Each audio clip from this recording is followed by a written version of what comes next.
Laps to go. This completes lap number 85. The top 10: Rusty Wallace, Ricky Rudd, Bill Parsons, Terry Labonte, Kyle Petty. 6th is Dale Earnhardt. 7th is Neil Bonnet. 8th is Benny Parsons. 9th is Sterling Marlin. And 10th position is Mark Martin. We can go a few more positions after that. 11th is Richard Petty. In 12th position is Bill Schmidt, who's leading the Winston West competitors. 13th is the 29 car of Dale Jarrett, and in 14th position is Michael Waltrip. Those are the 14 cars in the lead lap at this point. Field moving up through the S's now once again, anticipating a green flag possibly this time around, as we believe the lights in the pace car are out indeed, and they'll be getting the green flag on the backstretch, and there will be just a little more than 9 laps of racing to go, with Rusty Wallace looking for his 2nd consecutive win here at Riverside. He won the race late last year here. The defending champion of this race is Tim Richmond, who of course is not competing in Winston Cup this year. It was good a moment ago on the flashback, Bob, to see Darrell Derringer win. Of course, Darrell suffering from cancer, resting at home in Charlotte, North Carolina. We'll say hello to him, and Darrell, congratulations again on that win.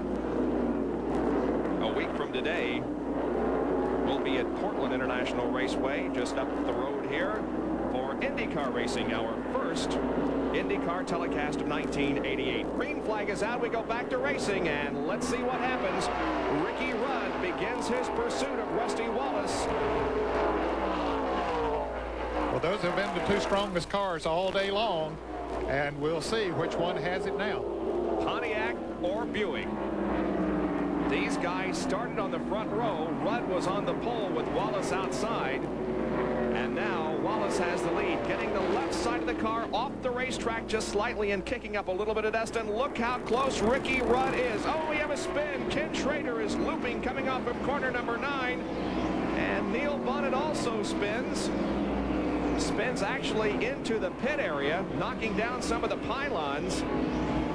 Sterling Marlin also involved. So was Dave Marcus. Both of those cars are still running. Now Neil gets his car headed in the right direction, and everybody escapes, but the yellow flag comes out once again. But these leaders have not gotten the yellow flag yet, so they're going to be racing back to the yellow flag. Of course, their pit crew are telling them on the radio, hey, everything's clear down here, guys. Go on through. Go as hard as you can. So they will race back all the way to the start-finish line, because that wreck happened behind them. They're coming out of corner number 8. We'll have to go down the backstretch, and the yellow flag is out. Ricky Rudd make a pass as Rusty Wallace has slowed down. Well, now, have they received the yellow back there, or do they race the only official yellow flag is at the start-finish line. They were told that in the drivers' meeting, so you can see everybody making passes as they come down through there. Now, a number of the cars behind them have gotten the yellow flag, but apparently Dale Earnhardt did not.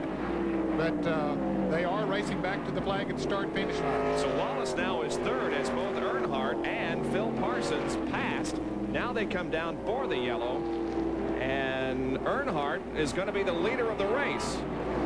Phil Parsons 2nd, then Rusty Wallace, Terry Labonte, and Ricky Rudd. And I'm a little bit confused, because it appeared to me as if both Wallace and Rudd slowed down there on the backstretch,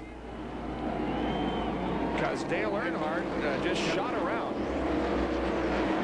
Yeah, this is sort of the shades of the Grand National race at Dover a week ago yesterday.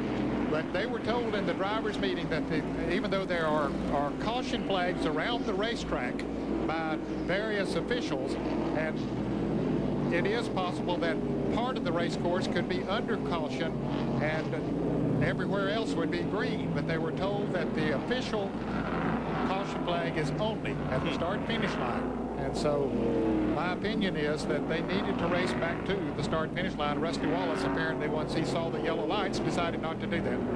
Well, we are cautioned because of this little scramble that occurred coming out of corner number 9, as Watch Ken Schrader's red number 25 car may have been bumped by Terry Labonte, and anyway it sent Ken Schrader sideways. And right back down into Neil Bonnet. He tapped Neil and knocked him around down on the inside of the track, and then Sterling Marlin came through. I believe Sterling got through there okay. He just came down pit road, and Dave Marcus went down into the dirt there as well. And Benny Parsons narrowly escaped being involved in that crash also. Pace car is out on the racetrack, and the yellow is flying once again on Riverside International Raceway. We'll be back with more from Riverside right after this. Field comes out of corner number 8, and the green flag is out. We've got 5 more laps of racing to go.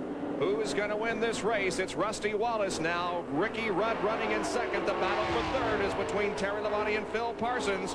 Labonte appears to have third as they head for turn number 9.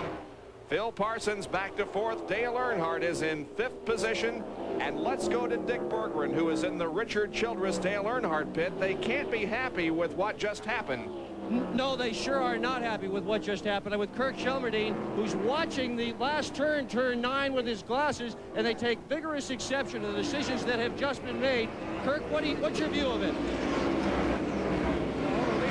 Had not taken the yellow, they were racing back around the racetrack with the yellow flag. Start-finish line. Rusty and Ricky Rudd complained about the pace car moving out on the racetrack, on the backstretch while they were racing. So they slowed down, and they claim that's how Dale's in trouble, by the way, Dick. I'm standing here watching Dale with the glasses to make sure he doesn't run off in the dirt or anything, so we know to be ready. That pace car didn't move. It stayed in the same place. It's always been all day long. Oh, man, we got some... Slow down, he screwed up. We got some great action out there, Dick. I'll tell you, Dale Earnhardt is just driving the wheels off that car. And we've got more action up through the S's.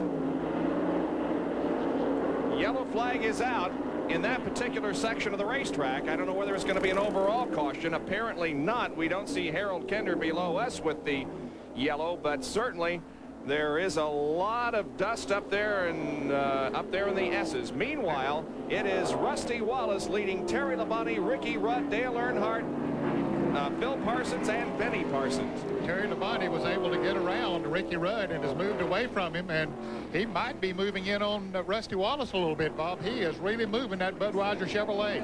There are 3 laps to go. That completes lap number 92. There you can see some damage to the left side of the Ricky Rudd car. Meanwhile, Kyle Petty in car number 21, who is running in the top 10, is coming toward the pit. Well, there he is. The Wood Brothers Ford being brought into pit road by Kyle Petty. Apparently he has a flat tire on that car. It looks like the left front might be flat on the car, so they had no choice but to come in and change that. That's going to cost him a lot of positions. He should stay in the lead lap, and we only have 14 cars in the lead lap, but Kyle had been running up in the top 5 most of the day. Boy, that was just some great action there while we were hearing from Kirk Shelmerdine in the pit area. Dale was just trying everything he could to pass cars and get back up there toward the front. Well, he's running right behind